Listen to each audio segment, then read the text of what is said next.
So, hello everybody, my name is Anri and welcome today to another video in the series of chess games gone wrong. These games either go very wrong for me or my opponent. And this specific game is special to me for two reasons. Number one, as you saw in the thumbnail, it ends with a triple rook checkmate.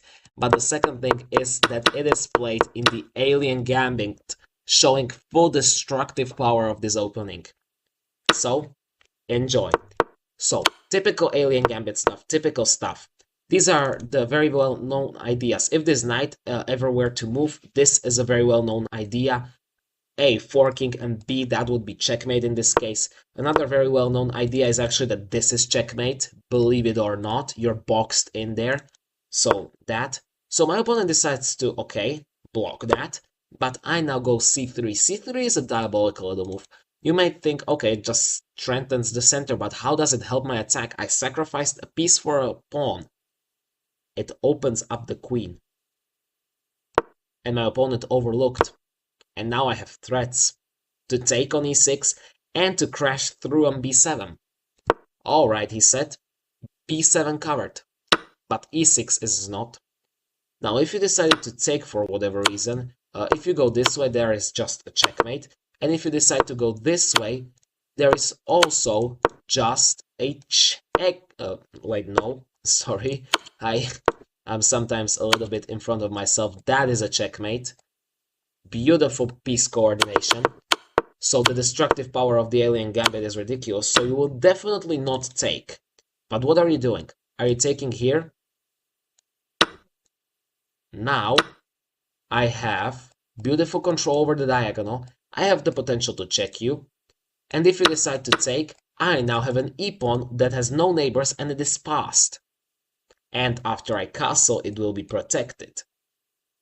But alright, after queen to b6, I took, but my opponent did not take, he went bishop takes e5. This trade of bishop per knight is just simply bad, because I get the pawn just like previously, and it solved none of your problems. So, after this move, I went bishop to f7 check. Bishop to f7 check is just designed to drag the king a bit away and then take. And now, if he would like to take my queen, I can just take back and enjoy this beautiful pawn. No, he went forward, allowing me to damage his pawn structure by trading and put a pawn on e6, A, cementing bishop, and B, restricting the knight's movement. It has to develop to a6 now, which is just ridiculously stupid.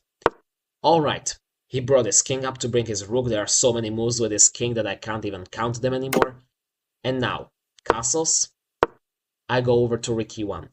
Rook e1 may seem like, oh, did he just sacrifice a pawn? No.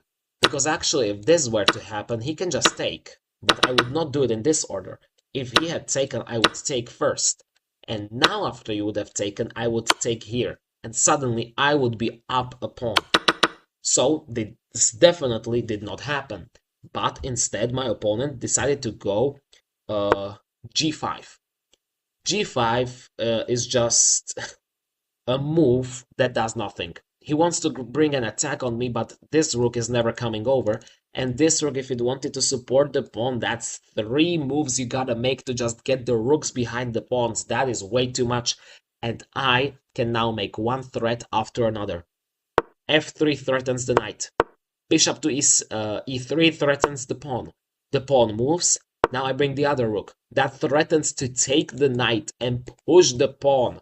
That is diabolical. By the way, your knight is still offside. Oh, good. But now your knight is hanging. Okay, you jump it forward. Sure. But now your bishop is hanging. Do something about it. You slide away. b3. That move is also diabolical. You know why? Because if you take, I go here. You take, fine. But this knight is now hanging, and if it were to move, this knight would be hanging with a check. So what are you doing in this position? You are losing. That is what you are doing. But after b3, we had king to f6. King to f6, unfortunately, was my opponent just cracking under the pressure. That is a free knight. And not only that, after he took a seemingly free pawn on c3, that pawn is protected by tactics. I am sorry, that is just a free knight. Don't take the rook here, by the way, that is just a bad trade. Take the free knight instead.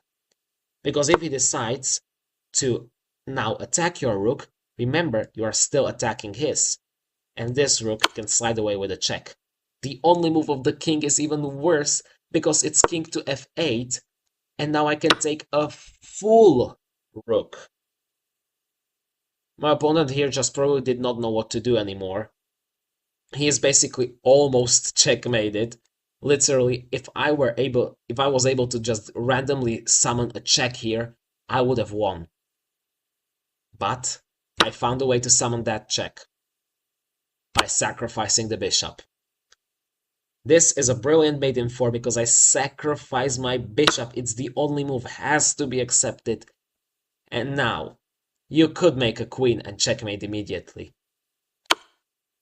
But how about the triple rook checkmate? How does that look to you? And you know who's the real MVP? The pawn on g5. On g4, controlling f5 and h5. So that was a nice game, huh? 32 moves of destruction. So may you have a nice day, everyone, and may God bless you all.